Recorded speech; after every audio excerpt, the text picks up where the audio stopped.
안녕하세요. 배신의 장미입니다. 오늘의 사연 시작하겠습니다. 늦게 결혼한 만큼 저는 정말 잘하는 며느리가 되고 싶었어요.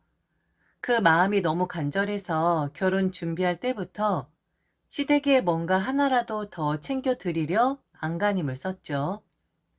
시부모님 생신이면 제 부모님 챙기는 것보다 몇 배로 더 정성을 들였고, 명절이면 새벽같이 일어나 장을 보고 음식을 하고 작은 손님이라도 온다 하면 미리미리 전화를 돌려 인사드리고 음식까지 싸갔어요. 덕분에 시댁 어른들도 저를 참 예뻐해 주셨죠. 아유, 우리 며느리 진짜 착하다. 너무 잘 하려고만 하지 마라. 그러다 지친다. 그냥 자연스럽게 해라. 너무 애쓰면 지치는 법이야. 이런 말씀까지 하실 정도였죠. 그럴 때마다 속으로 그래도 내가 진짜 잘하고 있구나 라는 생각이 들어 뿌듯했어요. 결혼 전 제 친구들은 이미 다 결혼을 해서 저보다 앞서 며느리 생활을 하고 있었거든요. 그래서 그 친구들을 만날 때마다 꼭 듣던 말이 있었어요. 야, 시자들은 다 똑같아. 시집살 시키려고 안달이나 있다니까. 남편도 처음엔 네 편이지만 결국엔 시자들 편으로 돌아선다. 처음엔 솔직히 좀 웃었어요. 아니, 요즘 세상이 어느 땐데 무슨 시집살이야 싶었거든요. 게다가 제 시댁은 보기 드물게 온화하고 차분한 편이었거든요. 저는 오히려 친구들에게 이렇게 말했죠. 나는 좀 달라. 그렇게 생각했어요. 정말 그렇게 믿고 있었어요. 그런데 처음부터 제 편이 아니었던 남편. 그래서 더 억울하고 더 서러운 남편이 아니라 남의 편이었던 그 사람 얘기를 지금부터 해보려고 해요. 남의 편이었던 남편과 결혼한 이유요? 간단했어요. 제가 그를 너무 사랑했거든요. 저는 남편을 무려 3년이나 짝사랑했어요. 그때 제 마음은 그야말로 한 사람만 바라보는 소녀 같았죠. 저 사람 마음에 들고 싶다. 어떻게든 내 사람이 되고 싶다. 그렇게 평생을 뚱뚱하다는 소리를 들으며 살아온 제가 인생 처음으로 진짜 독하게 마음을 먹었습니다. 식단을 바꾸고 운동을 하고 심지어 친구들 앞에서도 밥을 거부하며 살을 뺐어요. 그 결과 제가 살면서 단 한 번도 상상해보지 못했던 날씬이가 됐죠. 신기했어요.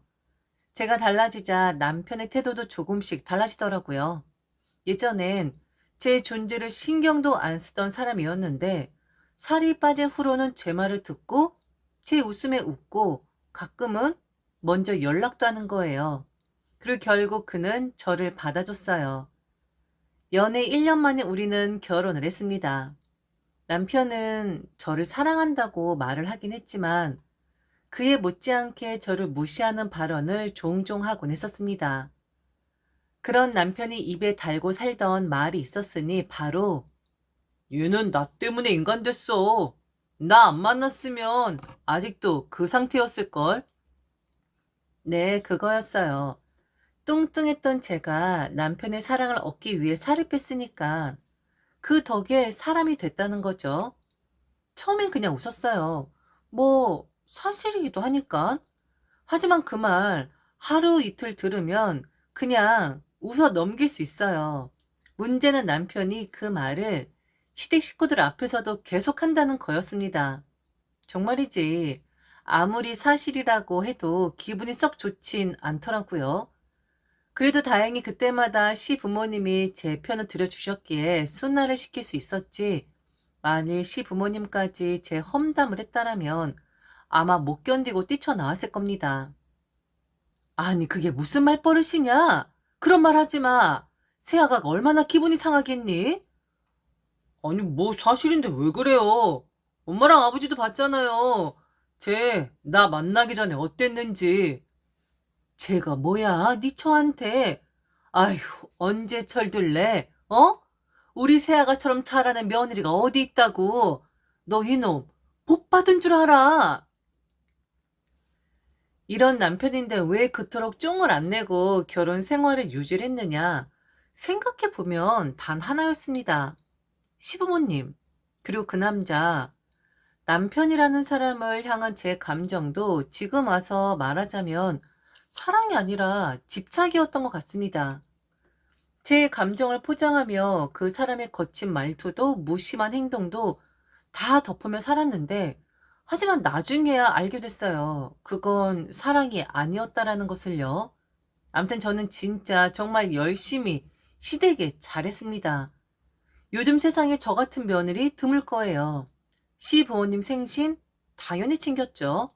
명절 하루 전부터 재료 다 손질해서 손수 만든 음식들로 창을 차렸어요. 시부모님 결혼 기념일까지요. 이건 시부모님도 깜짝 놀라셨죠. 어머, 이걸 어떻게 알았니?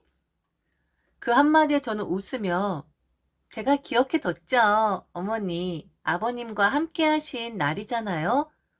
하며 직접 만든 케이크를 상에 올렸어요.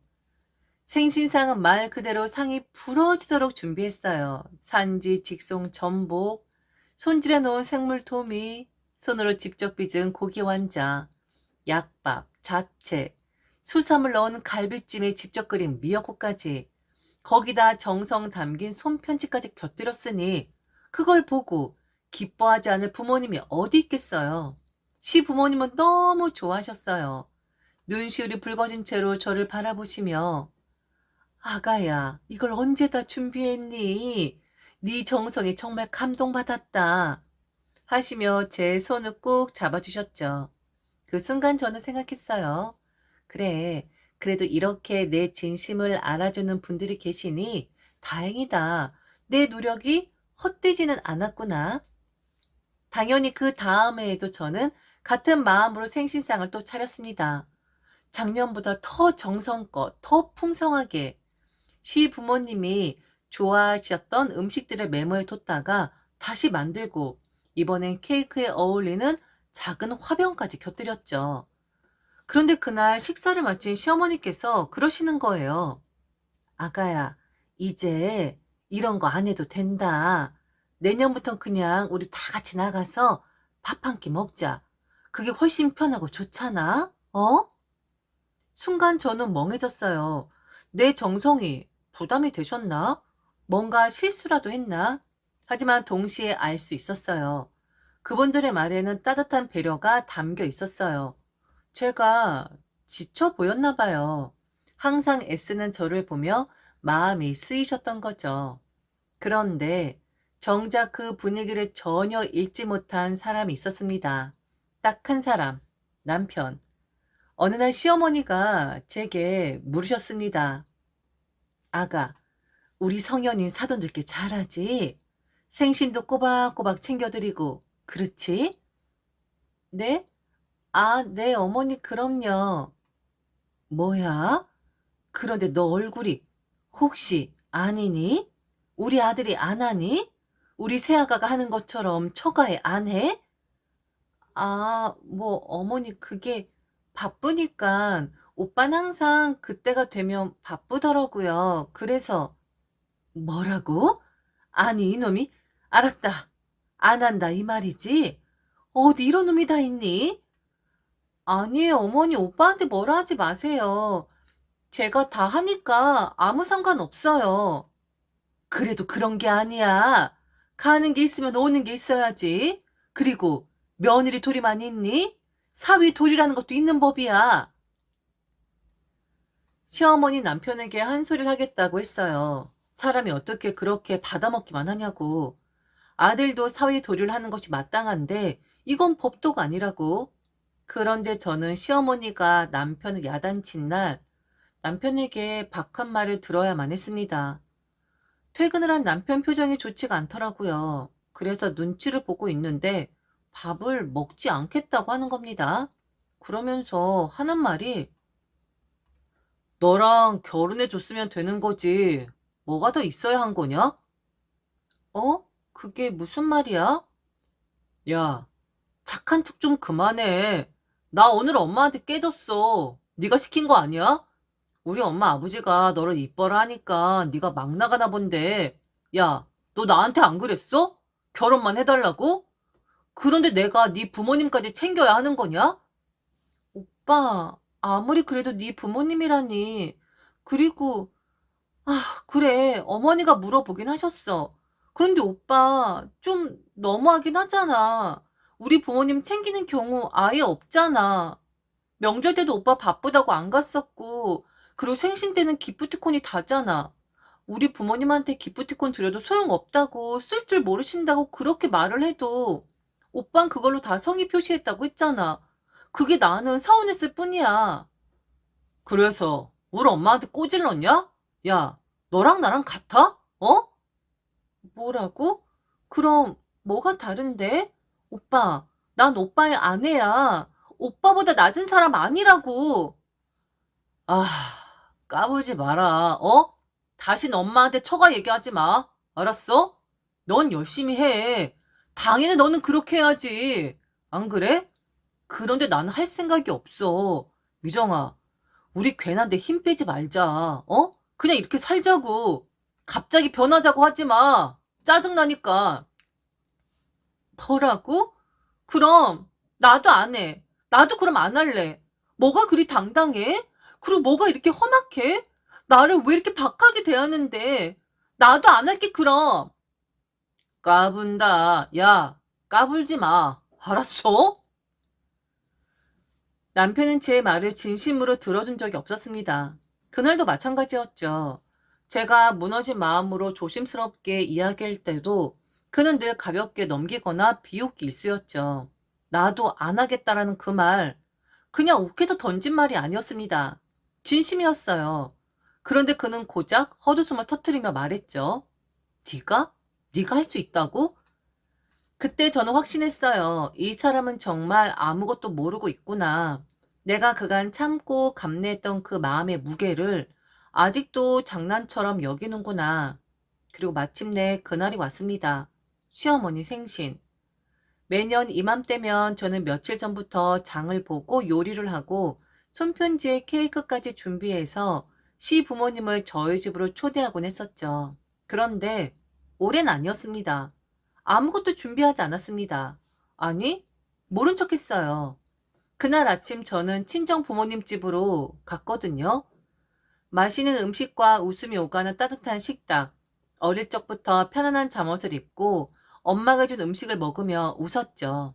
그 시간 동안 제 마음 한구석에 살짝 아릿했지만 그보다 훨씬 컸던 건 이제 나 자신을 위해 살아야겠다는 결심이었습니다. 저녁 무렵이 되자 남편의 집으로 돌아왔겠죠. 그날도 어김없이 골프 한 판 시원하게 치고 들어왔겠죠. 그런데 집엔 아무도 없잖아요. 텅 빈 부엌 고요한 거실, 준비된 음식 하나 없는 그 풍경에 그는 당황했나 봅니다. 곧바로 제게 전화가 왔어요. 어디야? 오늘은 친정에서 자고 갈 거야. 오늘이 무슨 날인지 몰라? 우리 엄마 생일이야. 너 지금 뭐 하는 거야? 뭐 하긴? 내 부모님하고 놀고 있어. 오빠도 오빠 부모님하고 즐거운 시간 보내. 그 말이 끝나기가 무섭게 전화기 너머로 막말이 쏟아졌습니다. 뭐라고? 야, 너 지금 미친 거야? 놀고 있다고? 엄마 생신 안 차려드릴 거야? 뭐 하는 거야, 너 지금? 뭐 하긴? 오빠, 얘기했잖아. 나도 이제 안 한다고. 잊었어? 아직 깜빡할 나이 아닌데? 벌써 잊으면 어떻게 해? 야, 당장 와서 생신상 차려. 엄마한테 전화 왔었어? 엄마가 뭐라고 안 해? 아이씨, 골프 치느라 몰랐는데. 나한테도 전화 안 왔었는데. 너 이렇게 막 나가는 거냐? 어떻게 며느리가 이래? 이러고도 네가 며느리야? 미친 며느리지? 뭐라고? 미친 며느리? 지금 말 다 했어? 그래, 말 다 했어. 야, 내가 너랑 결혼한 이유는 네가 우리 부모님한테 잘하는 애였기 때문이야. 그런데 이런 식으로 나온다? 내가 너랑 살 이유가 없지 않겠냐? 어? 오빤 아직도 오빠가 엄청 잘난 줄 아나 봐. 그럼 내가 이런 식으로 나오면 뭐 어떻게 할 건데? 간단하지. 이혼해야지. 이혼밖에 더 있냐? 뭐? 이혼? 알았어. 그렇게 해. 남편의 막말이 끝나기 무섭게 전화를 끊어버렸어요. 더 이상 들을 이유도 감정 낭비할 여유도 없었습니다. 숨을 크게 들이마신 뒤 이번엔 제가 먼저 시어머니께 전화를 걸었습니다. 신호음 2번 만에 받으신 어머니는 어리둥절한 목소리로 이렇게 말씀하셨어요. 아가야, 왜 전화했어? 아까 문자 줬잖아. 사돈 어른들이랑 좋은 시간 보내고 있다며? 왜 신경 써? 여긴 괜찮아. 어머니, 오빠가 오늘 이혼하자고 했어요. 어머니 생신 안 챙겼다고 이럴 거면 저랑 살 이유가 없다고 했어요. 저 이제야 깨달았어요. 제가 그동안 사랑한다고 믿었던 게 사실은 그냥 집착이었어요. 그 사람에게 인정받고 싶어서 계속 매달리고 애쓰고 그랬던 것 같아요. 잠깐 전화기 너머로 조용한 숨소리만 들렸습니다. 저는 그 침묵 속에 담긴 복잡한 감정을 그대로 느낄 수 있었죠. 그리고 마지막으로 담담하게 말씀드렸어요. 저 정이 다 떨어졌어요. 오늘 오빠 하는 행동 보면서 확실히 느꼈어요. 저 이혼할게요. 지금까지 저를 아껴주시고 따뜻하게 대해주셔서 정말 감사했어요. 그 마음은 절대 잊지 않을게요. 어머니, 아버님, 건강하세요. 그리곤 인사를 드리고 그 전화를 끊었습니다. 그 뒤로 몇 차례 시어머니와 시아버님에게서 전화가 왔지만 받지 않았어요. 받지 않아도 알 수 있었거든요. 그분들이 왜 전화를 하셨는지, 어떤 마음으로 저를 붙잡으려 하시는지. 하지만 이상하게도 전화기를 뒤로 밀어놓은 채 창밖을 바라보는데 제 마음이 정말 조용해졌어요. 정리되고 있다는 걸 느꼈죠. 그리고 정확히 1시간 뒤 남편의 친정집으로 찾아왔습니다. 결혼하고 3번째였어요. 현관문 앞에 선 그 사람은 어색한 얼굴로 말했습니다. 조금 더 빨리 올 수 있었는데 길이 헷갈려서 미안하다. 우선 인사 좀 드릴게. 장인어른 장모님께. 뭐라고? 지금 몇 시인데? 그리고 우리 아까 얘기 다 끝나지 않았나? 나가서 얘기하자. 남편을 데리고 밖으로 나갔죠. 남편은 한숨을 푹 쉬면서 제게 말했습니다. 미정아, 왜 그래? 미안하다. 내가 잘못했다. 내가 너무 그랬어. 내가 너무 못나게 행동했어. 저기, 오빠. 어머님, 아버님께 한 소리 들었니? 뭐라 하셔? 어? 아니, 그게, 너 안 데리고 오면 자식 취급 안 한다고. 이번에 아버지가 우리 집 내 명의로 바꿔준다 했잖아. 너 안 데리고 오면 명의 안 준다고. 하여튼 너라면 사족을 못 쓴다니까. 미안하다. 내가 앞으로 노력해 볼게. 얼른 가자, 미정아. 얼른. 결국엔 아버님이 아파트 안 줄까봐 그래서 온 거네. 한결같다, 오빠. 오빠, 그런데 이제 늦었어. 뭐라고? 늦었다고. 오빠는 내가 오빠한테 잘 보이려고 노력했을 땐 전혀 봐주지 않았었잖아? 오빠 마음에 나란 사람은 오빠보다 늘 아래에 있는 사람이었으니까 그렇지. 근데 오빠, 나도 귀하게 큰 사람이다? 오늘 우리 엄마 아빠 보면서 그간 얼마나 마음고생 심했는지 알게 됐어. 내가 남자한테 미쳐서 우리 부모님께 불효라고 있었더라. 남의 부모에게 효도하고 있었으면서. 뭐라고, 미정아? 왜 그래? 알았어. 내가 앞으로 잘할게. 내가 변해본다고. 얼른 가자. 얼른. 싫어. 들었으니 알 텐데. 나 이번에 어머니 생신 챙기지 않았던 거 아버님이랑 어머님한테 허락받고 한 거야. 아니, 사실 어머님이 그리 하라고 하셨지. 어떻게 나오는지 봐야 한다고. 그렇지 않으면 평생 나 무시하는 버릇 못 고친다고. 그래서 했는데, 역시나 오빠는 못 고치나 봐. 나 이제 오빠한테 마음 떠났어. 이혼할래. 오빠가 먼저 이혼하자고 했으니까 이렇게 해서 사과하면 내가 그냥 따라갈 줄 알았나 본데, 오빠, 나는 사랑을 하면 열정적으로 하지만 떼어낼 때도 열정적으로 떼어놓거든? 폐기 처분은 확실하게 하는 편이라고. 이혼하자. 나 이제 너 싫어졌거든? 결국 이혼했습니다. 마지막까지 제 마음을 붙잡으려 애쓰는 척은 했지만 그 사람은 끝까지 저를 이해하려 하지 않았습니다. 이혼 소식에 시부모님은 참 많이 안타까워하셨어요. 저를 불러 따뜻한 차를 내주시며 조심스레 말씀하셨죠. 아가야, 우리가 너한테 너무 미안하다. 정말 잘해준 것도 없는데 너만 애써왔더라. 그 진심 어린 말에 저도 울컥했지만 이미 돌아갈 수 없는 길이었죠. 시부모님은 아들의 행동을 크게 나무라셨고 저에게 끝까지 편이 되어 주셨습니다. 그 따뜻함 하나 덕분에 저는 마지막까지 품위를 지킬 수 있었던 것 같아요. 그리고 그 남편이 그렇게 탐내하던 그 아파트 명이 결국 어린 시누이에게 넘어갔습니다. 그 시누이요? 대학병원 간호사로 일하는 똘똘하고 야무진 사람입니다. 저보다 어린데도 오히려 제가 더 의지가 될 만큼 차분한 사람이었죠. 결국 부모님도 판단하셨던 거죠. 누구에게 남겨야 할지. 이혼하고 나서 한동안은 시부모님과 안부를 주고받곤 했습니다. 생신이 되면 연락을 드렸고 명절 즈음엔 안부 인사도 했죠.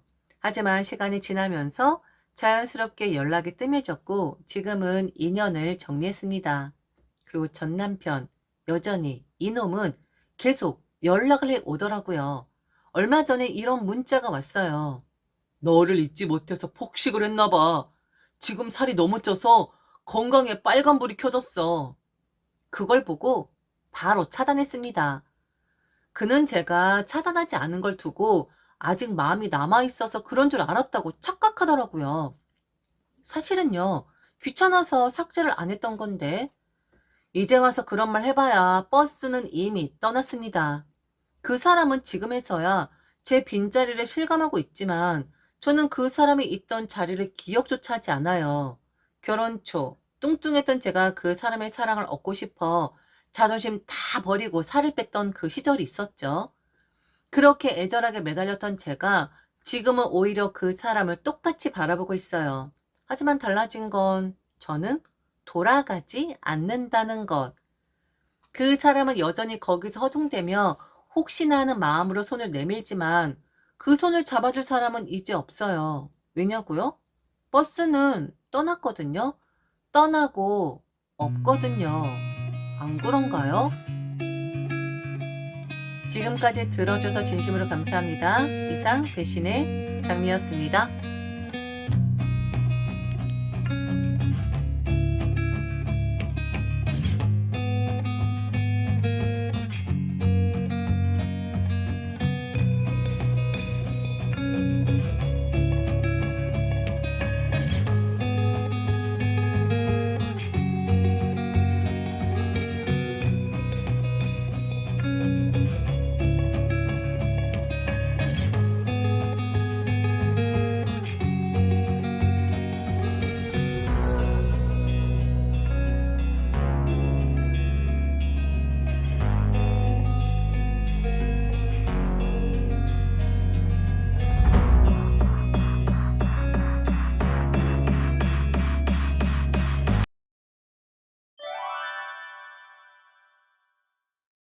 안녕하세요. 배신의 장미입니다. 오늘의 사연 시작하겠습니다.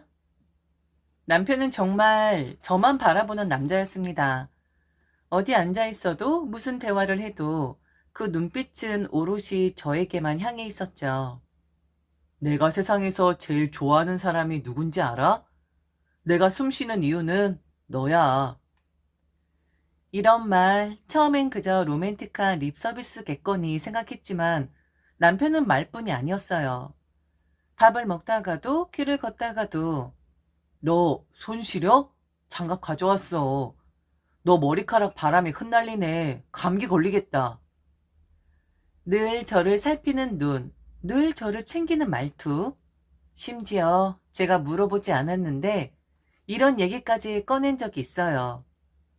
있잖아. 만약 엄마랑 너랑 동시에 물에 빠지면 난 너부터 구할 거야. 듣자마자 웃음이 터졌죠. 뭐야, 이런 얘기까지 해야 해? 하지만 그때 느꼈어요. 아, 이 사람 정말 나만 보고 있구나. 내가 이 사람 세상의 전부구나.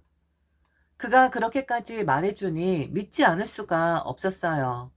이 남자라면 내 전부를 맡겨도 되겠구나 싶었죠. 남편의 사랑 고백은 점점 더 커졌습니다. 결혼해줘. 내가 널 세상에서 가장 행복한 여자로 만들어줄게. 한 번, 두 번, 아니 그보다 수십 번 그는 같은 말을 반복했어요. 결국 저는 그 약속을 믿었고 그의 손을 잡았습니다. 결혼하고 보니 남편은 정말 결혼 전과 후가 똑같은 사람이었어요. 집에 들어오자마자 여보 하고 반기는 목소리, 제가 뭘 좋아하는지 척척 기억해내는 섬세함, 그리고 무엇보다 그 시선이 늘 저에게만 고정된다는 것.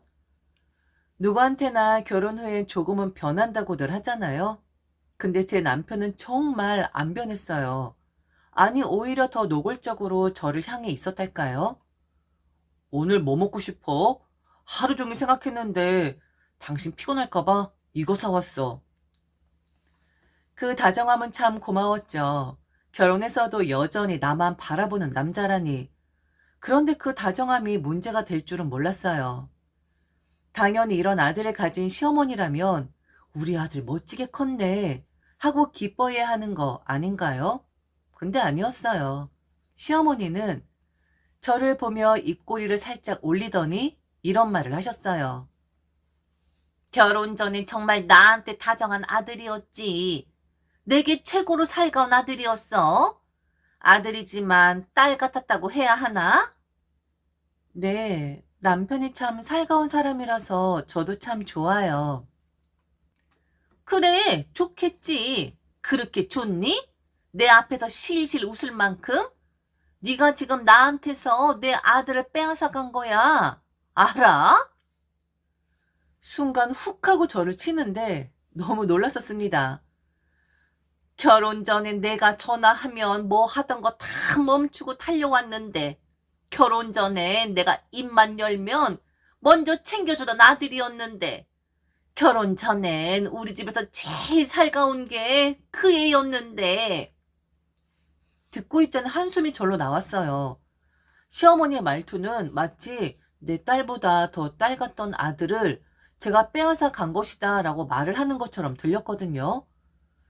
시어머니의 태도는 정말 불편했어요. 뭐라 딱 잘라 말하기 힘든, 숨소리 하나 잘못 쉬면 쨍그랑하고 깨질 것만 같았죠. 하지만 남편이 너무 잘해줬어요.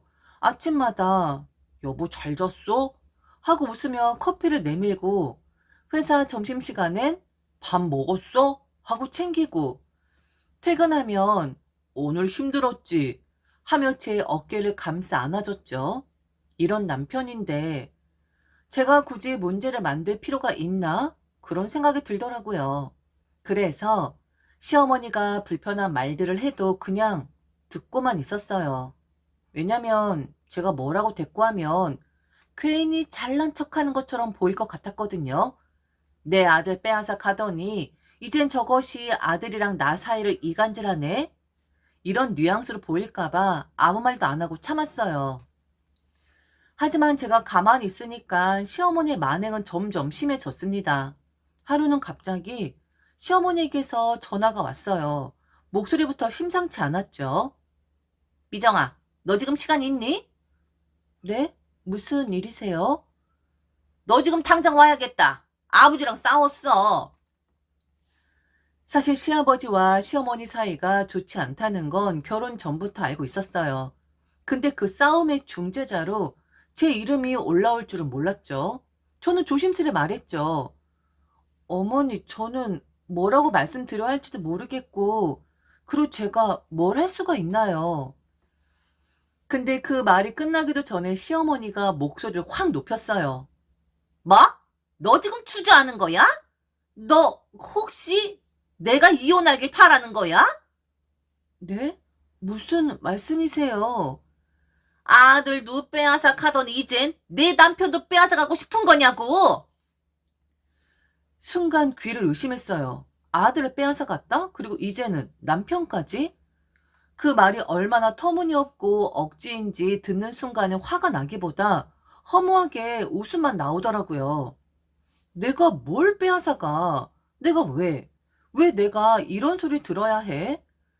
하지만 시어머니는 멈추지 않았어요. 끊임없이 전화하고 네가 안 오면 더 큰일 날 거다. 며느리라면 당연히 중재해야 한다.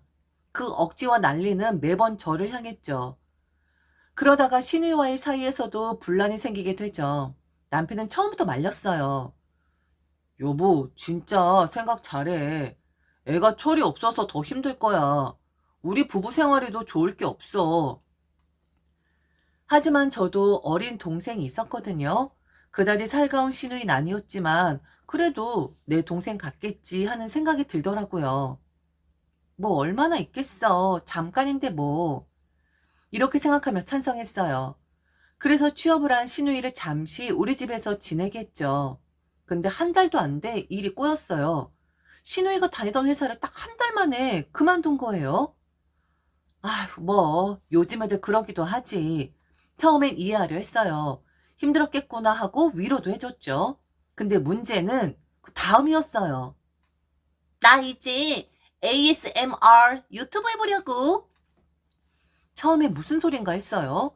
근데 정말 시도 때도 없이 뭘 긁어대기 시작했어요. 손톱으로 박스를 긁고, 나무 젓가락으로 책상을 톡톡 치고, 스펀지를 주물럭거리고, 밤엔 또 밤대로 마이크 앞에서 속삭속삭. 근데 진짜 화는 그 다음이었어요.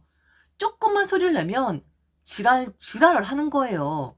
제가 냄비를 살짝 내려놔도, 아, 언니, 지금 마이크 켜져 있는데. 남편이 퇴근하고 문 여는 소리에도, 조용히 좀 해봐. 심지어 냉장고 문 여닫는 소리까지 신경질을 냈어요. 정말 왜 이래? 왜 다들 방해라고 그래? 다들 나가. 얼른! 방해하지 말고! 일 관뒀으면 우리 집에서 나가야 하는 거였습니다. 그런데 이해해줬어요. 바로 나가라고 할 순 없으니까 이것이 봐주니까 결국엔 우리 보고 나가라고 하는 겁니다. 자기 방해하지 말라고.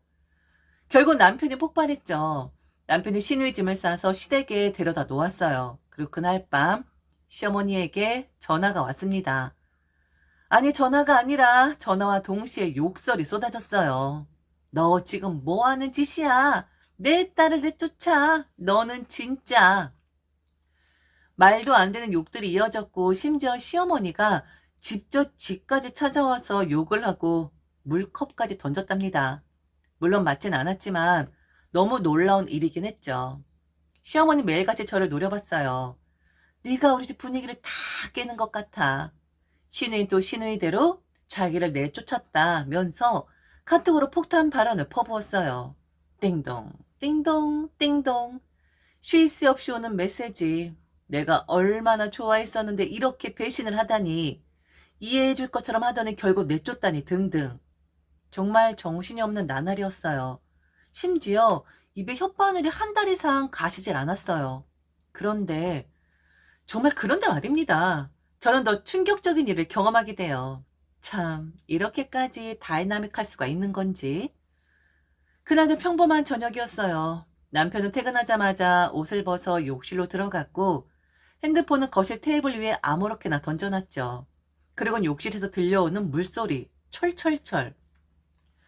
저는 소파에 앉아 멍하니 TV를 보고 있었는데 그 핸드폰에서 카톡 알림음이 미친 듯이 울리기 시작했어요. 띠링띠링, 띠링띠링.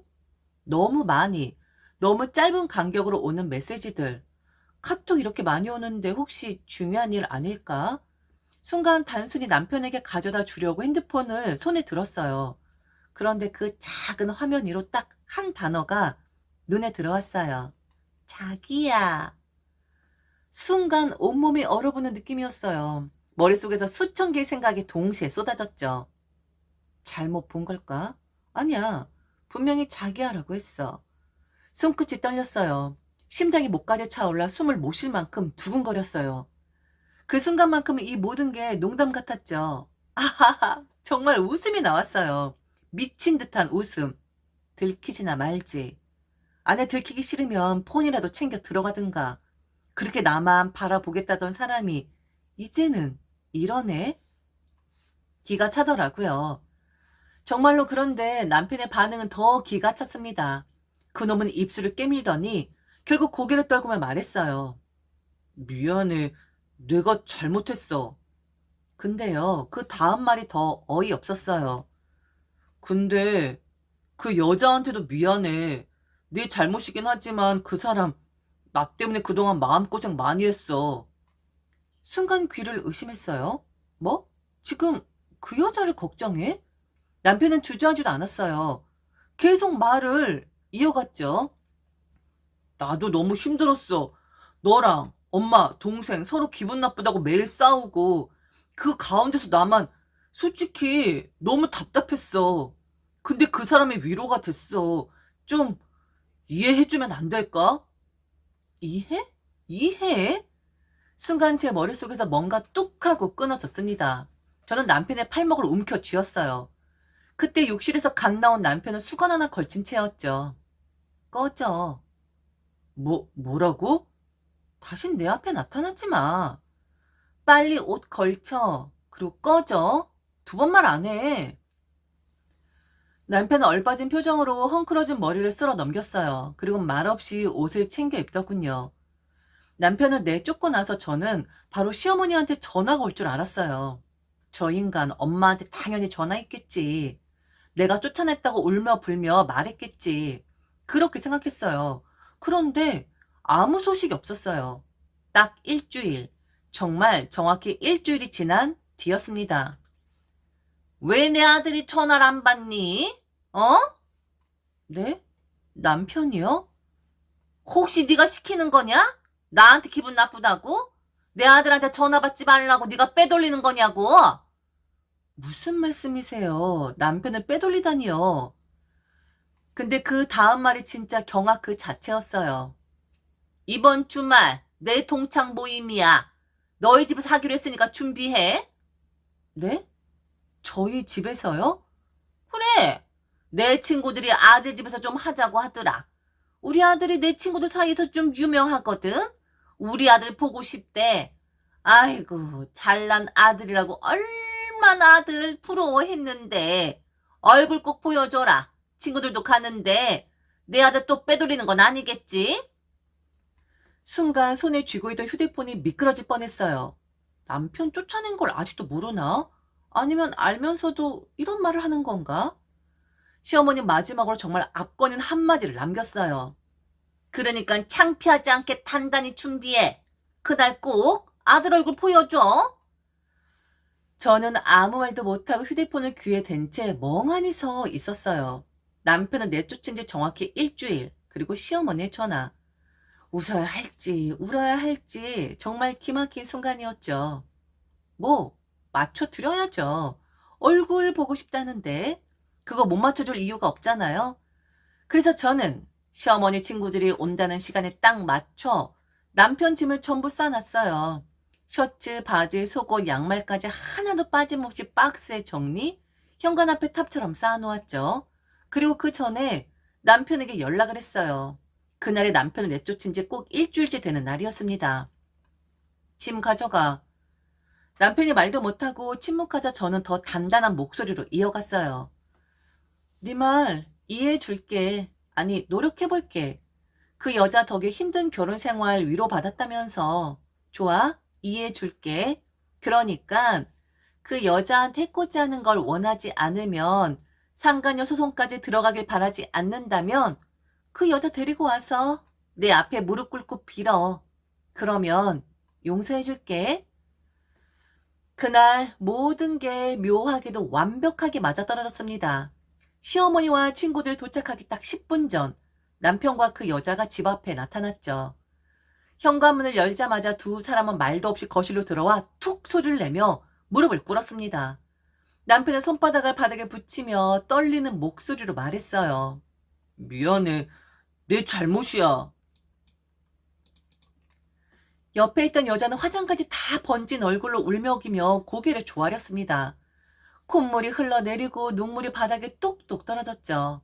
그들의 목소리가 거실을 채우는 사이 띵동 조인종 소리가 울렸습니다.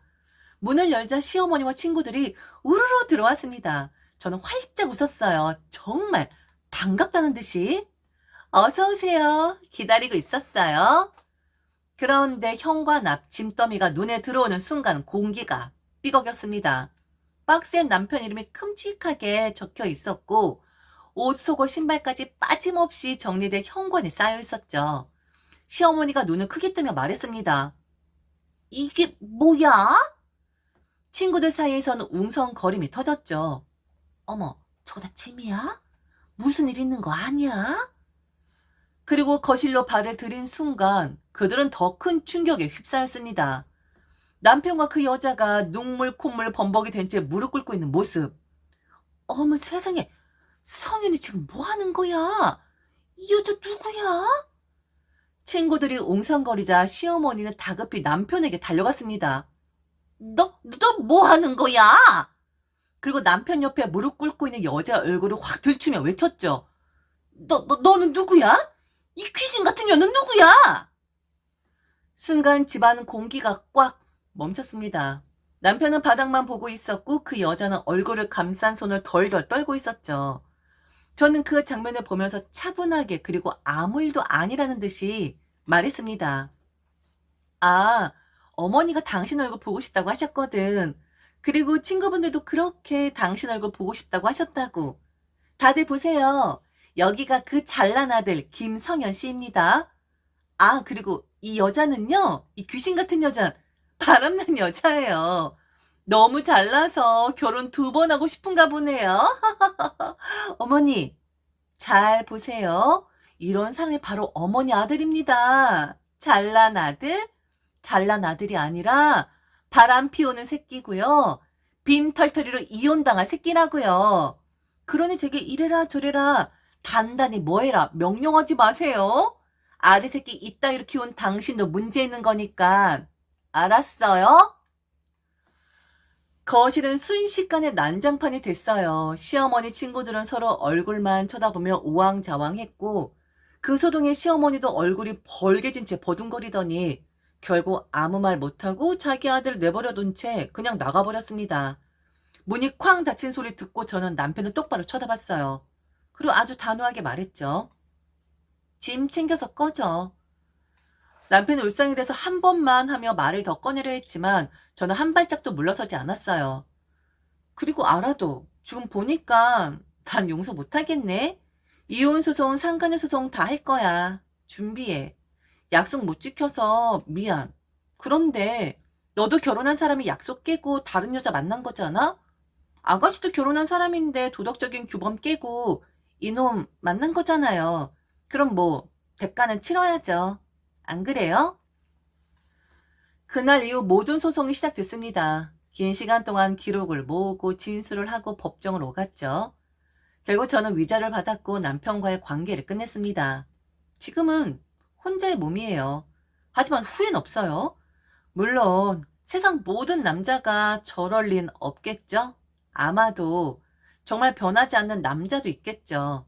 근데 그런 남자는 100명 중에 1명? 아니 1000명 중에 1명 정도? 세상 말처럼 남자에게 가장 매력적인 여자는 오늘 처음 만난 여자라더니 정말 그 말 틀린 말 아니었어요. 그리고 이 얘기에 작은 후일담이 있어요. 시아버지, 그분만은 정상적인 분이셨죠. 남편 소식이 들어가자마자 남편은 쥐어 터졌다고 합니다. 시아버지에게 사과는 받았어요. 하지만 그렇다고 이혼을 안 하는 건 아니죠. 돌아보면 시아버지가 오히려 가장 불쌍한 분 같아요. 왜냐면 그 집안 식구도 정말 제정신이 아니었거든요. 이제 모든 걸 정리했습니다. 짐도, 인연도, 상처도. 그리고 다시 제 인생을 살기 위해 고군분투하고 있습니다.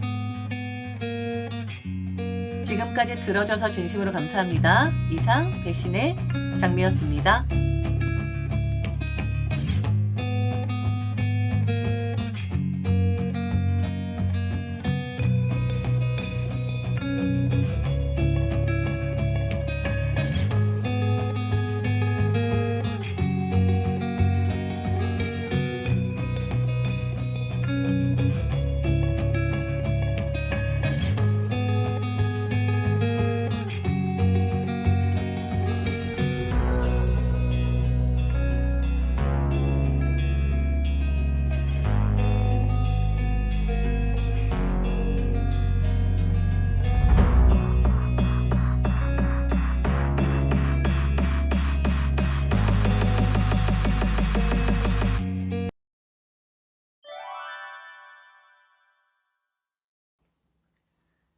안녕하세요. 배신의 장미입니다. 오늘의 사연 시작하겠습니다. 3년을 사귄 남자친구와 결혼 이야기를 오가던 어느 날이었습니다. 사실 우리는 3년 연애 동안 단 한 번의 이별을 겪었는데요. 그 이유는 다름 아닌 그의 엄마 때문이었어요. 남자친구의 엄마는 저를 마음에 들어 하지 않았습니다. 그 이유가 뭐였냐고요? 첫째, 제가 남자친구보다 2살이 많았다는 점. 그리고 둘째, 그의 엄마가 점집을 굉장히 많이 다니는 분이었거든요. 당신 아들의 짝은 3살 어린 여자다. 만일 그 여자가 아니라 다른 여자와 결혼을 하면 결국 이별하게 될 것이다. 거기서 끝나지 않았습니다. 이별뿐만 아니라 아들의 목숨까지 위험해질 수 있다. 그 얘기를 들었다는 거예요. 저는 솔직히 점 같은 거 믿지 않아요. 요즘 시대에 무슨 점, 부적, 굿이냐 싶은 사람입니다. 근데요, 그걸 맹신하는 사람들 입장에선 점쟁이 입에서 목숨이라는 말까지 나오면 솔직히 겁도 나고 그게 무섭게 작용할 수밖에 없겠죠. 그 이후 정말 황당한 일들이 이어졌습니다. 남자친구의 엄마는 액을 막아준다며 저에게 별의별 걸 가져다 주셨어요. 이름 모를 부적, 뭘 태우면 연기가 피어나는 종이, 작은 주머니에 뭐가 들어있는지도 모를 물건들, 그리고 한술 더 떠서 이렇게 말했습니다. 굿을 해야 한다. 금액은 2천만 원. 저는 귀를 의심했어요. 그런데 진짜로 그 굿을 하기 위해 돈 2천만 원을 구해오라고 하는 겁니다. 결국 저는 터지고 말았죠. 이해를 해주려고 노력을 했었는데 굿이라니 아무래도 좀 거부감이 들 수밖에 없잖아요. 그래서 남자친구에게 이별을 고했습니다. 네 엄마 때문에 나는 너랑 못 만나겠다. 네가 어떻게 되는 게 아니라 내가 어떻게 될 것 같다. 네 엄마 지금 일부러 그러는 거 아니냐. 너 목숨 부지해야 하니까 어린 여자 만나라. 나 같은 나이 많은 여자 만나지 말고 등등. 그렇게 헤어졌는데 계속해서 남자친구는 저를 찾아왔고 그리고 아, 또 자기 엄마가 다른 점괘를 받아왔다면서 엄청 유명하고 예약하고 싶어도 할 수가 없는 그런 곳에 가서 만나고 왔는데 저랑 남자친구의 합이 그렇게 좋다라는 소리를 들었다라는 겁니다. 자신이 엄마가 저에게 사과를 하고 싶어 한다고 그 점집에서 꼭 저를 붙잡아야 한다고 뭔가 큰 게 생길 것 같다고 이렇게 말을 했다고 뭐 그놈의 점괘 참 손바닥 뒤집듯이 잘도 뒤집혀지는구나 싶었죠. 받아주기가 좀 그렇긴 하더라고요. 또 다른 일이 벌어질까 봐. 그리고 구태야 하니 2천을 가지고 오라는 남친 엄마의 말이 계속 떠오를 것 같아서 그냥 마음 받아주지 말아야지 했었는데 결국 너무 불쌍하게 구니까 그리고 제가 사랑했던 건 맞으니까 그렇게 남자친구로 다시 받아주게 되었습니다. 그리고 결혼 이야기가 오갈 때쯤 저희는 잠시 저희 결혼 진행을 멈춰야만 했어요. 이유는 바로 저희 집안 사정 때문이었죠. 바로 제 친오빠의 문제 때문이었어요. 오빠의 결혼은 처음부터 삐그덕거리며 시작됐습니다. 심지어 오빠는 부모님과 거의 절연하다시피 하면서 지금의 새 언니를 아내로 맞이했죠. 그럴 수밖에 없었던 사정이 있었습니다. 처음엔 저도 오빠를 응원했어요. 솔직히 저희 부모님을 원망하기도 했습니다. 왜냐하면 새언니는 결혼 전 임신을 했던 경우였거든요. 그리고 오빠는 나중에 오해를 피하고 싶다며 솔직하게 다 털어놨습니다. 듣고 있던 저는 정말 숨이 턱 막혔어요. 새언니는 20대 시절 술로 인해 입원 치료까지 받을 정도로 심각한 상황을 겪었던 사람이었어요. 그때부터 이미 결혼길이 험난해지리라는 걸 알 수 있었습니다.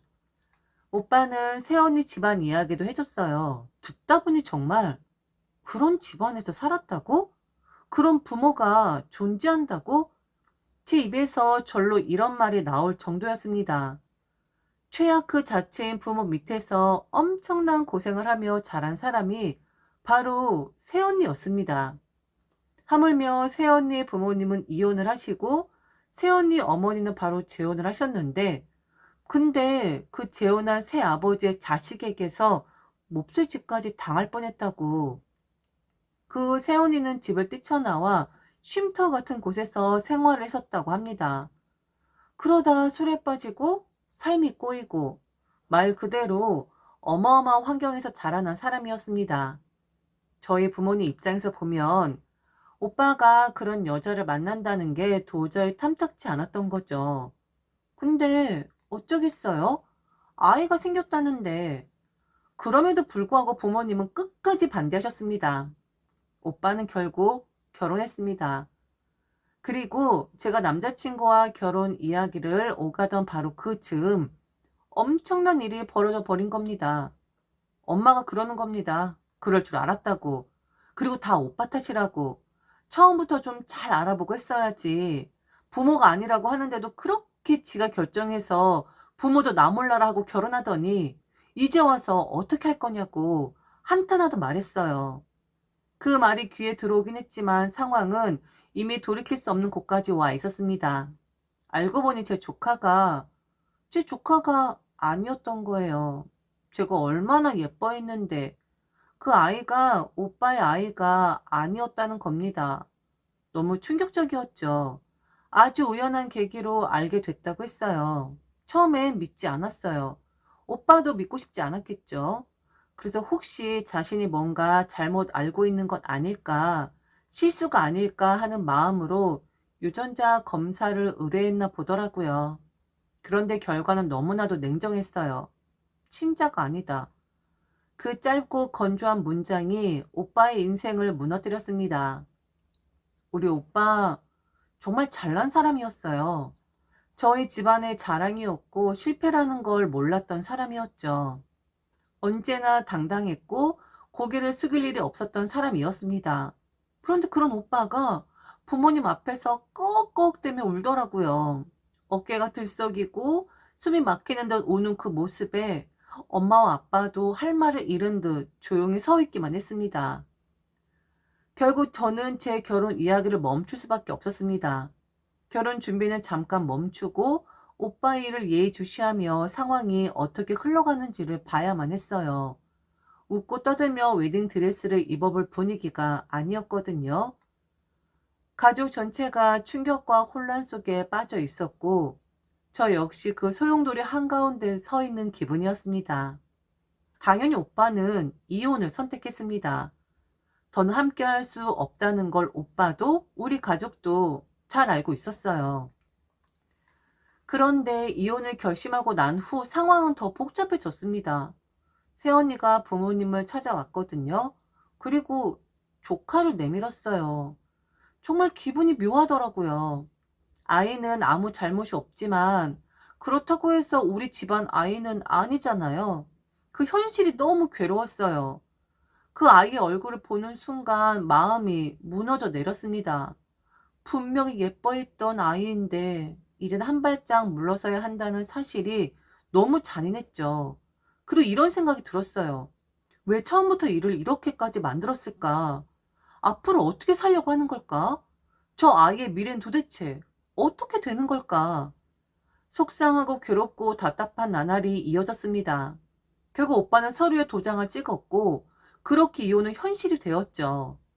그런데 이혼 과정에서도 믿기 어려운 일이 또 벌어졌습니다. 바로 오빠의 장모.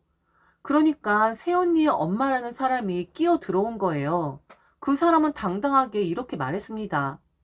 그래도 애와 먹고는 살게끔 해줘야 하는 것 아니냐. 다 필요 없으니 오빠의 집, 거의 10억에 가까운 그 집을 달라는 거예요. 낳은 정만 있냐? 키운 정이라는 게 엄청 무서운 건데 아이를 위해서 그 정도는 해줄 수 있는 거 아니냐. 나랑 내 딸이 힘 합쳐 잘 키울 테니 제발 환경을 바꾸지 말아달라. 그 말을 들었을 때 참 어이가 없었습니다. 당당하다 못해 뻔뻔한 요구였죠. 그 장모라는 사람이 그렇게 말을 하자 오빠는 더는 참지 않았다고 해요. 내 동생이 결혼합니다. 이 집 그 동생 줄 겁니다. 키운 정? 그 키운 정이 있으니까 위자료 청구 안 하는 거예요. 그러니 그만 뻔뻔하게 구세요. 그리고 마지막으로 이 사람한테 이제라도 엄마 노릇 좀 하십시오. 이제 저란 사람 없으니까. 오빠가 그렇게 단호하게 말을 했다고 하더라고요. 그 순간 더는 말할 기세가 사라졌는지 새언니 엄마는 잠자코 앉아 있었다고 합니다.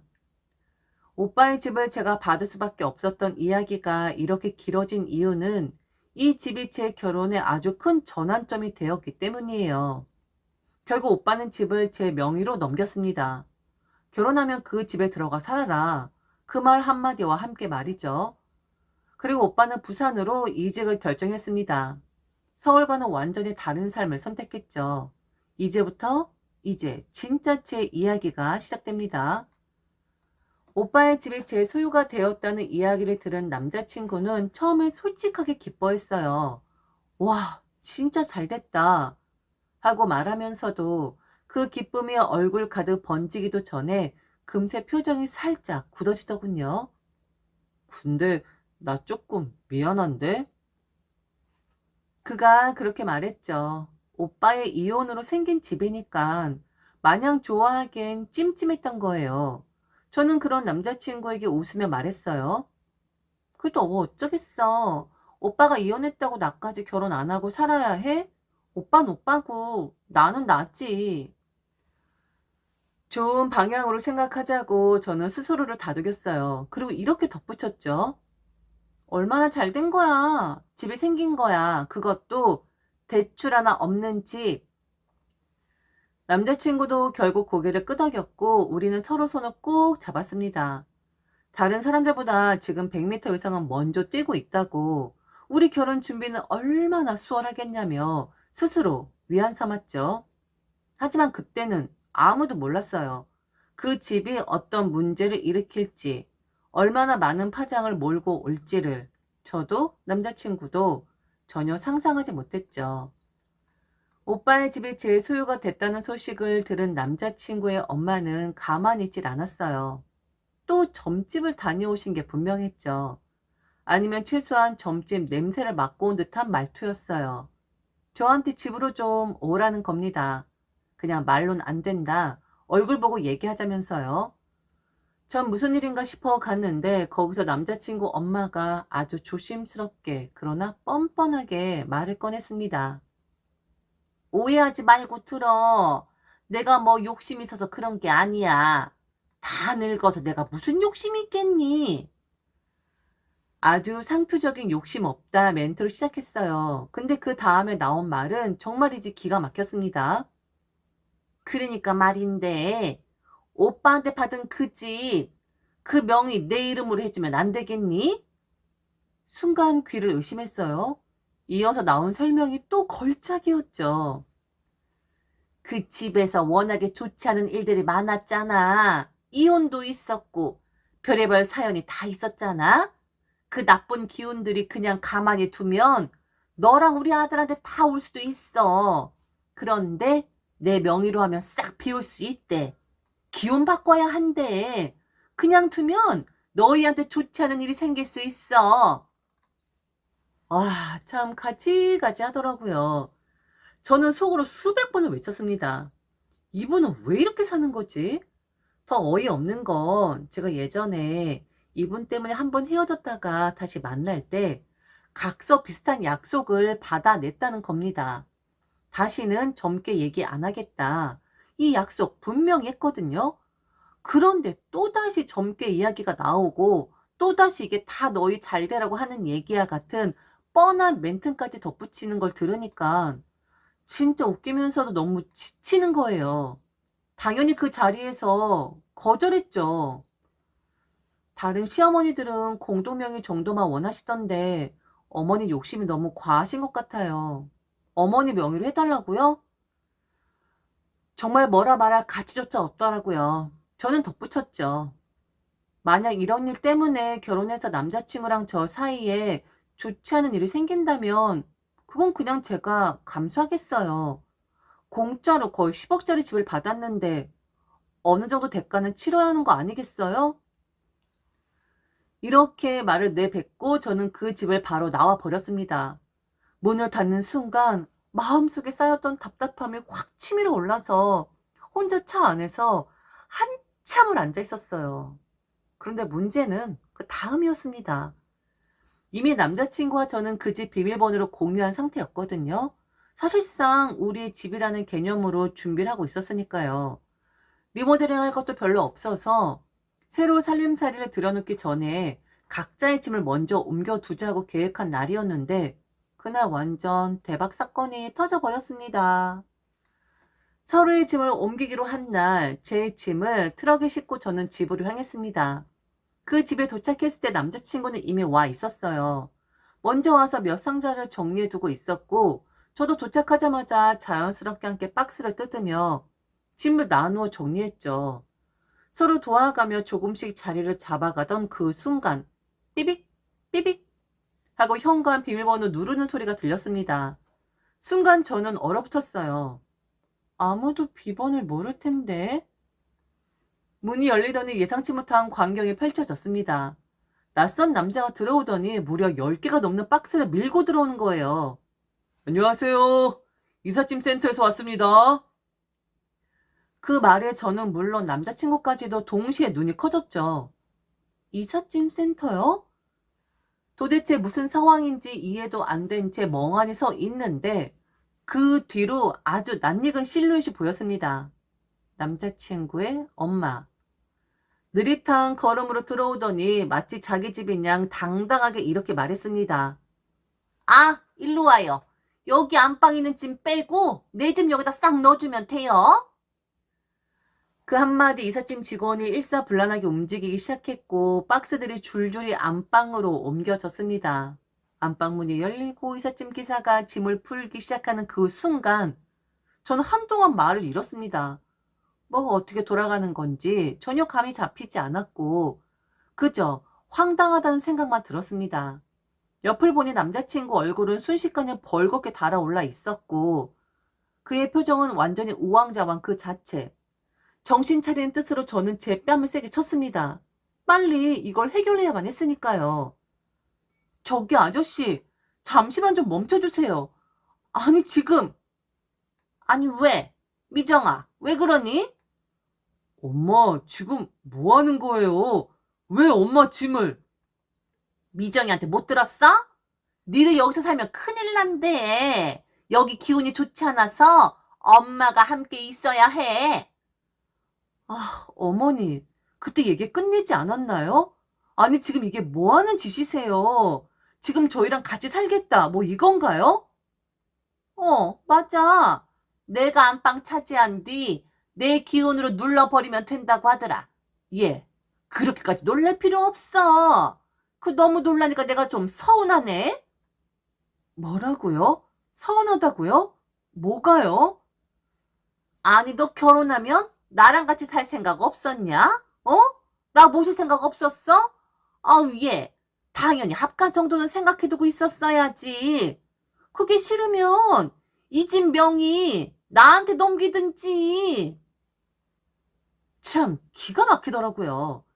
남자친구는 아무 말도 못하고 있었고, 아니, 안 하고 있었고, 이렇게 하다가는 그냥 안방 차지하고 눌러 앉을 것 같더라고요. 그만하세요. 그냥 결혼 안 할래요. 야, 네 짐 빼. 아니 도대체 왜 이렇게 사람을 괴롭히는 거야? 너 지금 아무 말도 못하는데 너 혹시 네 엄마랑 짠 거니? 지금 이게 말이 된다고 생각을 해?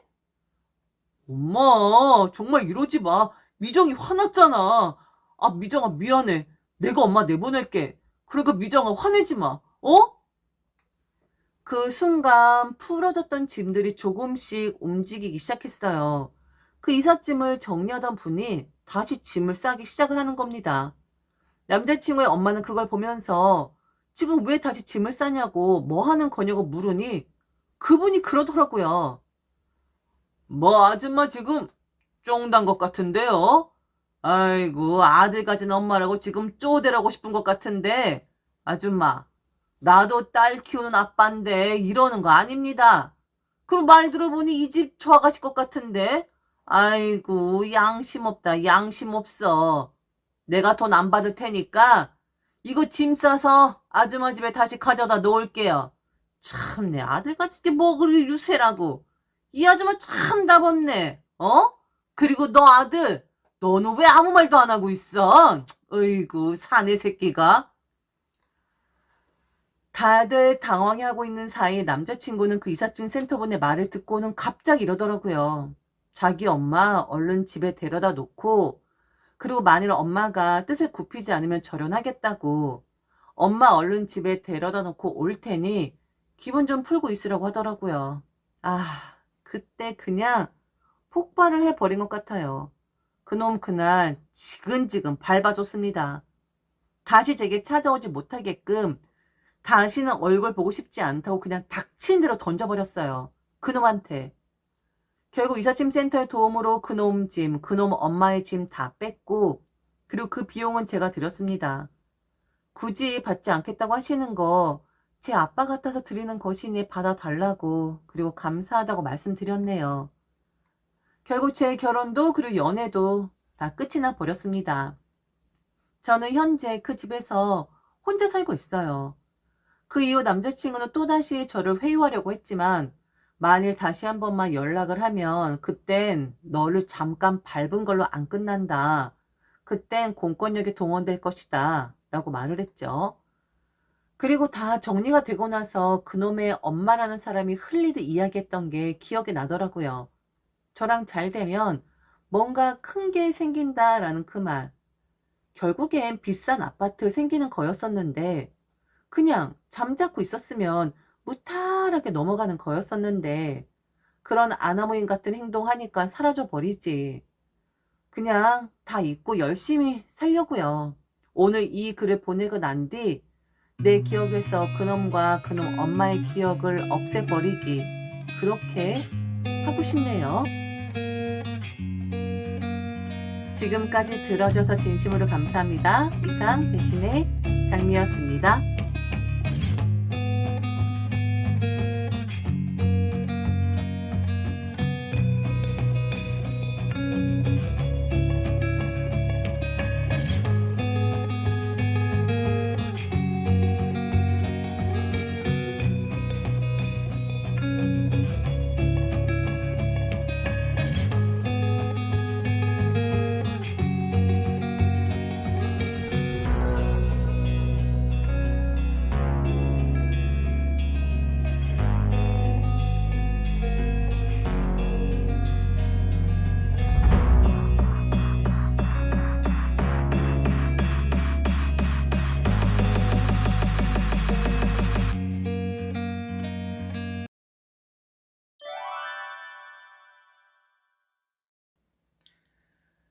안녕하세요. 배신의 장미입니다. 오늘의 사연 시작하겠습니다.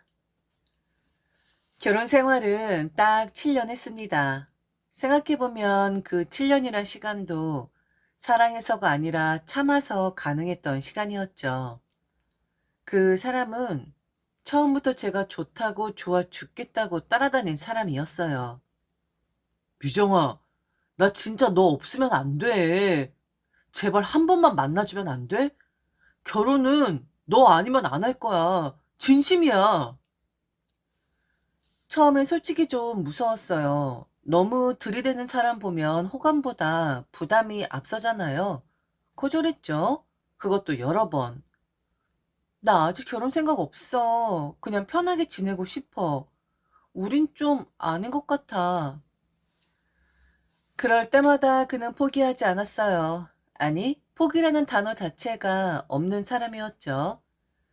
출근길에 커피 들고 기다리고, 비 오는 날엔 우산 2개 들고 회사 앞에 서 있고, 주말이면 연락도 없이 집 앞에 찾아와 지나가다 생각나서 라며 웃던 사람.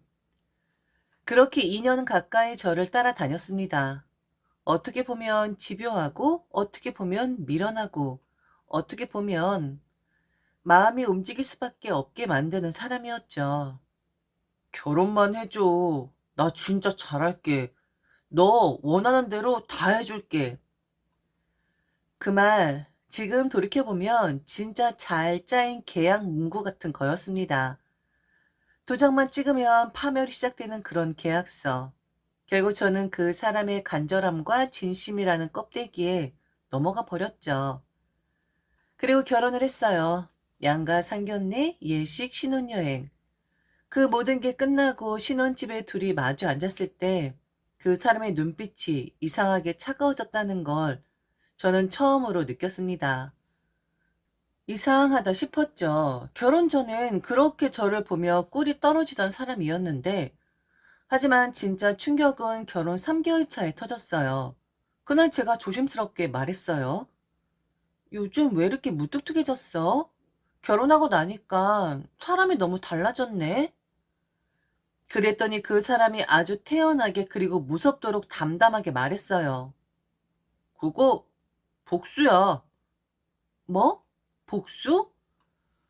너, 나 몇 년을 밀어냈잖아. 그거 진짜 죽을 만큼 서운했어. 내가 어떤 마음으로 견뎠는 줄 알아? 지금은 결혼했으니까 이제 네가 좀 견뎌봐. 그 말이 떨어지는 순간 숨이 턱 막혔어요. 뭐? 복수라고? 당신 지금 진심이야? 그래. 결혼 전엔 네가 갑이었잖아. 난 매달리고 넌 뭘 해도 받아주지 않고. 근데 지금은 달라졌잖아. 이젠 내가 널 가졌고 넌 내 와이프야. 나한테 속해 있는 사람이라고. 이제는 네가 알아서 기어야 해. 내가 갑이라고.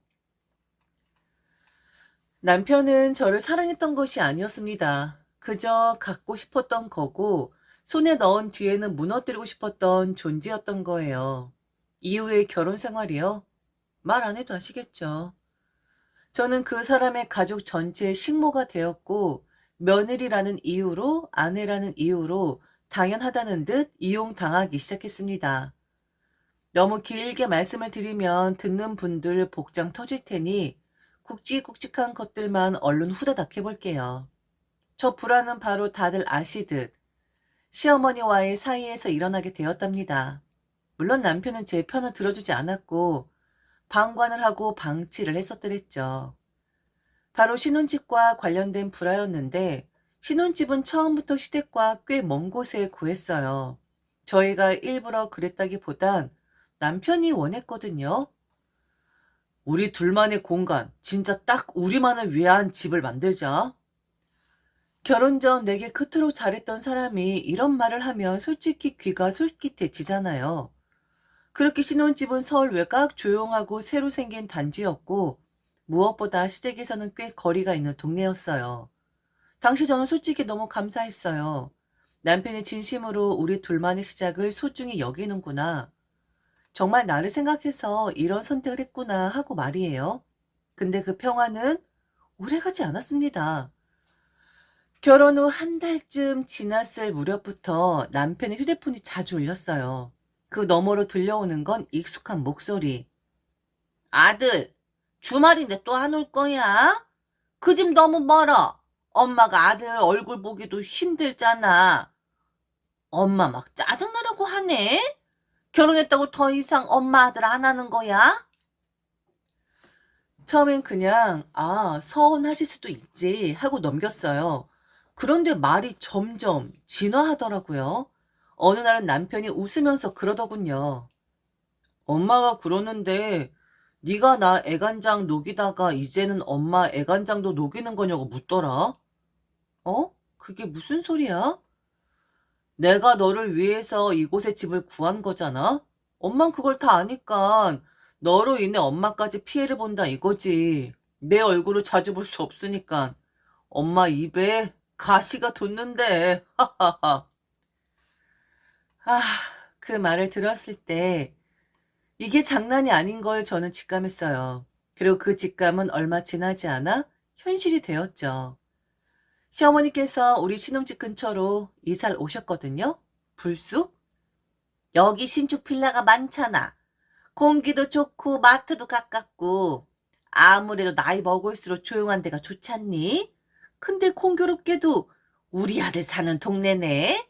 아이고 참네. 얘 시어머니 노릇한다고 생각하지 말아라. 난 정말 이 동네가 좋아서 온 거니까. 공교롭다니 공교롭기는커녕 저희 집 단지에서 걸어서 5분 거리, 택배 올 때 드는 시간보다 짧은 거리였어요. 간섭 안 하겠다, 그냥 나는 나대로 살겠다 했지만 설마 그렇게 했겠어요? 사실상 반합가 생활이 시작된 거였습니다. 처음엔 주말에 한번 오시던 게 금세 평일 저녁에도 들르시고 아침에 반찬 들고 오신다며 배를 누르고 심지어 주말에 저희 둘이 잠든 늦은 시간에도 불 꺼져 있길래 걱정돼서 하며 전화하시고 그중 제일 소름 돋았던 날은 제가 외출했다 집에 돌아와 현관문을 열었는데 부엌에서 시어머니가 반찬통을 정리하고 계셨던 날. 어머, 왔니? 지난번에 보니까 냉장고에 반찬이 너무 어지럽게 되어 있어서 잠깐만 정리 좀 하고 있었어. 아, 네. 잠깐만 정리하러 오신 분이 왜 제 앞치마를 입고 계시기까지 하는 걸까요? 그 순간 저는 깨달았어요. 합가라는 말을 굳이 안 해도 이미 들어와 살고 있는 거나 마찬가지라는 걸요. 불편했죠. 너무도. 말로 다 표현할 수 없을 만큼 질식할 정도로 불편했어요. 하지만 저만 그런 건 아니잖아요. 그리고 처음엔 누구나 서로 조심하잖아요. 불쑥 찾아와도 어머 어머니 오셨어요? 하며 웃고 냉장고 정리하고 있어도 아, 또 고생하시네요. 하고 받아주고 사실 저도 그렇게 받아줬어요. 처음에는요. 진짜 처음엔 그래 뭐 어머님도 외로 오신가 보지. 우리 신혼집 근처로 일부러 이사까지 오셨는데 저렇게 애쓰는데 오해하지 말자. 곡해하지 말자. 그렇게 이해하고 스스로를 설득했어요. 근데 그게 참 이상하더라고요. 이해가 쌓이면 그 다음엔 당연함이 되더라고요. 며느리가 받아주네? 얘는 말해도 잘 웃네? 아들이랑 다정하게 지내는 거 불편해하지도 않네? 그쯤 되니 시어머니의 말투도 달라졌어요. 처음엔 아가, 그 다음엔 미정아, 그리고 어느 날부턴 야, 너는 말이야? 로 시작되더라고요. 말이 짧아지는 건 그렇다 쳐요. 근데 손이 길어질 줄은 몰랐죠. 그날도 그랬어요. 남편이랑 주말 늦잠을 자고 있었는데 현관 비밀번호 열리는 소리도 없이 그냥 어머님이 들어오셨어요.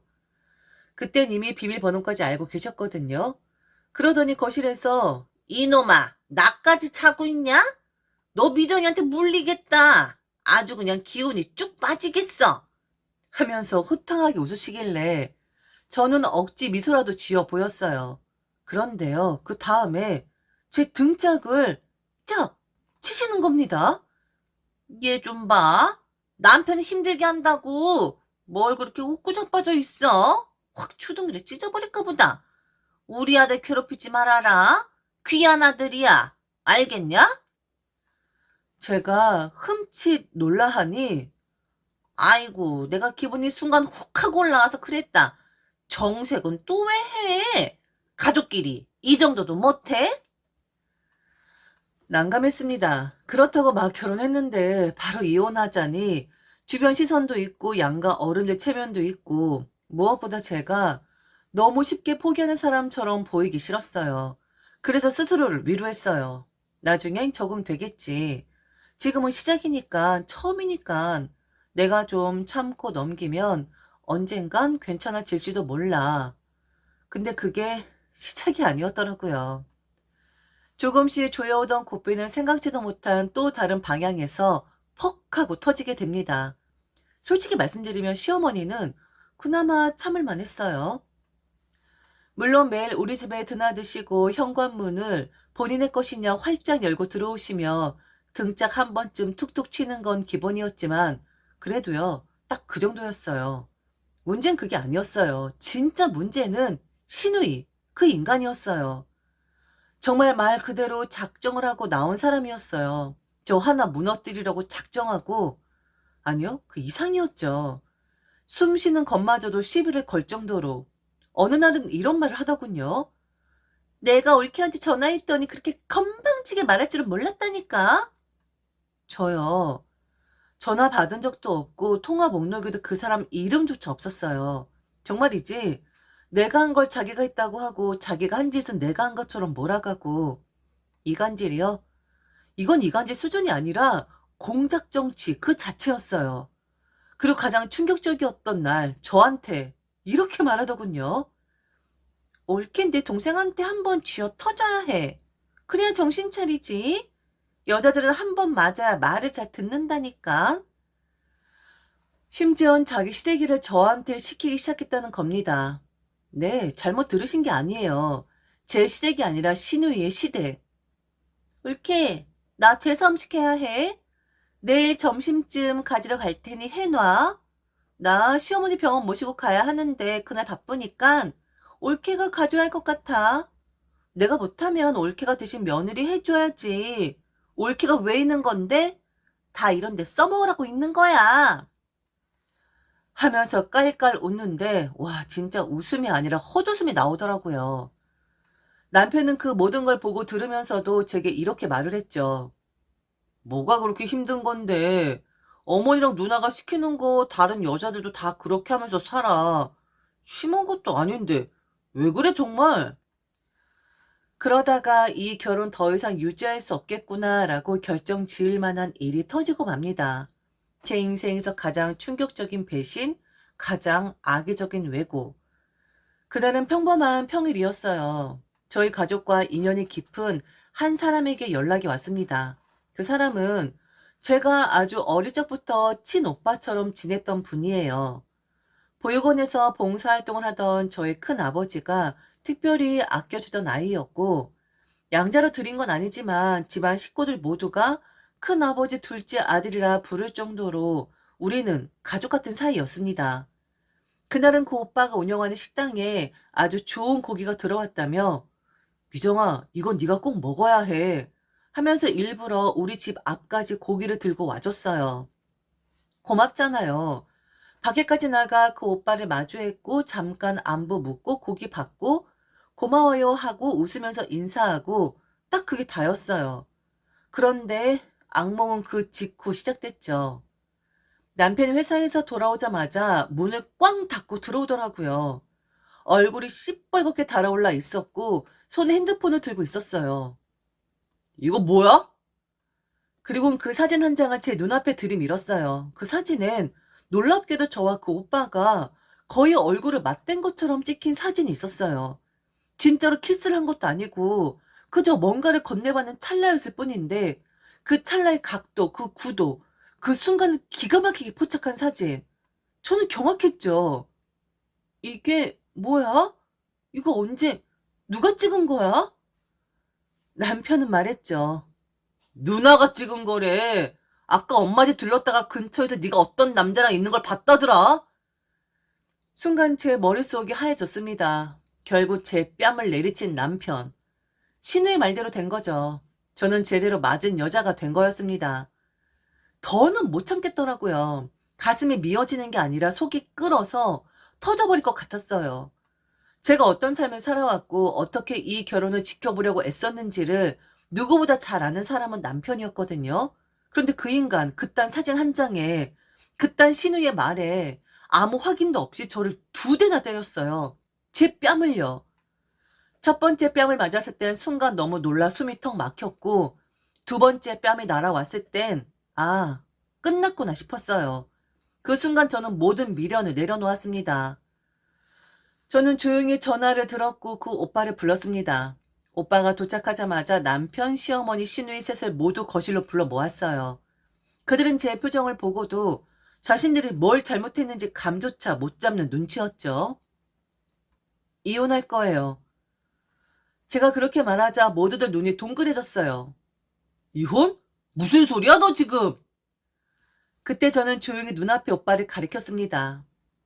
이 사람이랑 나 무슨 사이인지 당신도 잘 알지?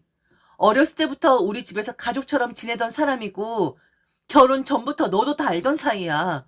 근데도 너, 네 누나라는 인간 말만 믿고 내 뺨 때린 거야? 그렇지? 순간 남편의 얼굴이 굳었어요. 하지만 저는 말을 멈추지 않았습니다. 분명히 말할게. 만약 내가 이 사람한테 조금이라도 마음이 있었다면 지금 벼락 맞아 죽어도 괜찮아. 결혼 전에도 결혼 후에도 난 너 하나밖에 몰랐어. 그리곤 신우이를 정면으로 바라봤습니다. 좋니?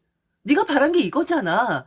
내가 너한테 속고 얻어맞고 무너지는 모습, 당신 아들 접할까봐 당신들 부른 거야. 내가 너무 억울해서 당신 아들한테 손댈까봐 니들 부른 거라고. 소송 걸어서 질질 끌면서 괴롭히고 싶은데 인간 아닌 것들하고는 그렇게 안 하려고. 이혼하자 바로. 처맞기까지 했는데 내가 너랑 살면 사람이 아니지. 안 그러니? 그렇게 저는 이혼을 했습니다. 네가 잘 살 수 있겠냐고 악담을 하더라고요. 이혼하고 나서의 제 삶은 말 그대로 재정비의 시간이었어요. 가슴에 남은 생채기는 쉽게 아물지 않았고 사람을 만나는 게 두렵기까지 했죠. 그러다가 정확히 5년 뒤에 믿을 수 없는 일이 생기게 됩니다. 전 그날도 역시나 앞치마를 입고 있었어요. 한 식당에서 서빙을 하고 있었거든요. 평소처럼 앞치마를 두르고 한쪽 팔에는 반찬 쟁반을 들고 테이블로 향했어요. 근데 이상하게 등 뒤가 싸하더라고요.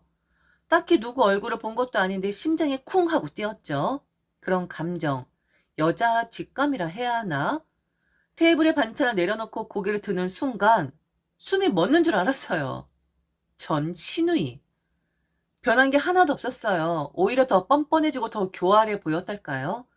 저를 보자마자 눈이 휘둥그레지더니 입꼬리 씩 올리며 그 익숙한 비웃음을 날렸죠. 어머, 이게 누구야? 잘난 척은 혼자 다 하던 우리 올케아냐? 그녀는 비아냥으로 가득 찬 눈빛으로 테이블을 두드리며 말했어요. 아이고, 그렇게 잘났다고 이혼하고 나가더니 결국 서빙이야? 겨우 이거야? 큰 소리 뻥뻥 치더니 별거 없네. 그 옆엔 그녀의 친구들이 둘러앉아 있었고 그녀는 일부러 제게 들으라는 듯 더 큰 소리로 친구들에게 떠들기 시작했어요. 얘들아, 너네 저 여자 기억나?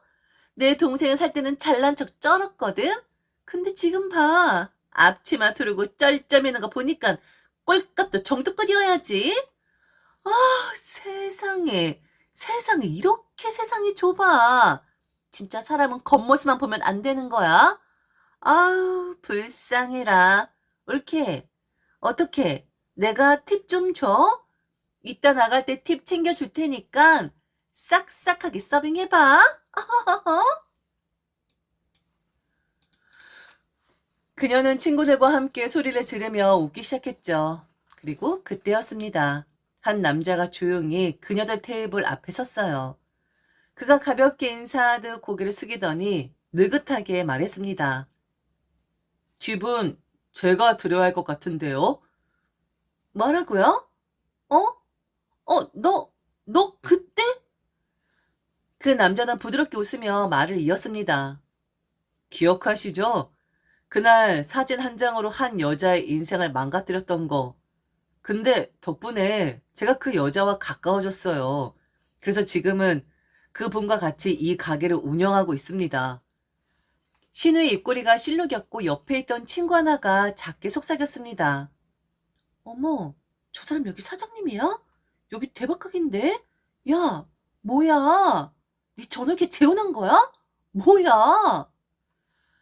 남자는 고개를 끄덕이며 천천히 말을 이었죠. 진심으로 제가 팁 드리고 싶습니다. 당신이 5년 전 해준 큰일에 대한 감사의 표시로. 근데 말이죠. 고기는 못 팔겠네요. 우리 가게 대표님을 모욕하셨거든요. 신우의 눈이 동그래졌습니다. 그리고 벌떡 일어나 소리쳤어요. 뭐? 지금 뭐라 그랬어? 대표? 그리고 뭐? 너네 지금 손님을 이렇게 대하는 거야? 손님은 왕이야. 몰라? 주변 손님들의 시선이 하나둘 모였습니다. 남자는 짧게 웃더니 아주 담담하게 그러나 단호하게 말했죠. 왕이요? 왕이면 왕답게 행동하셔야죠. 지금 하신 건 모욕이에요. 손님이 아니라 피해를 끼치고 있는 거라고요. 그리고 우리 대표님 모욕했잖아요. 당신 같은 사람한테 어떻게 고기를 팔 수가 있겠어? 김 실장, 네, 셔터 내려요. 오늘 장사 그만. 오빠였습니다. 그 남자. 내 앞에 서서 신우에게 단호하게 말을 건넸던 그 남자 말이에요. 네, 저 재혼했거든요. 그날 그 시끄럽고 기막힌 재회가 벌어진 그 자리에서 제 옆을 지켜주던 사람은 바로 제 남편이었어요. 이혼 후 정신적 충격이 컸고 정말 오랫동안 사람을 믿지 못한 채 지냈어요. 그런 저에게 다시 손을 내밀어준 사람. 그가 바로 예전부터 알고 지낸 그 오빠였던 거죠. 우리가 함께 운영하는 고깃집, 그 식당은 우리 부부의 사무점이에요. 그날 신우이는 참지 못했습니다. 고성방가 욕설 테이블 난동까지 결국 경찰이 오고 나서야 억지로 끌려나가도 조용해졌죠. 그리고 또 전 남편까지 호출됐어요. 그 자리에 전 남편, 시누이, 시어머니의 전화통화까지. 참 기묘한 조우였죠. 가게 입구에서 모여 득달같이 몰려드는 그 장면 누가 봐도 코미디였어요. 남편은 시누이를 업무 방해 및 명예훼손으로 고소했습니다. 시누이가 한 말들, 제게 퍼부었던 조롱과 모욕을 하나하나 빠짐없이 진술서에 담았고요. 결국 시누이는 저희 가게 뒤편 사무실에서 무릎을 꿇고 사과했습니다.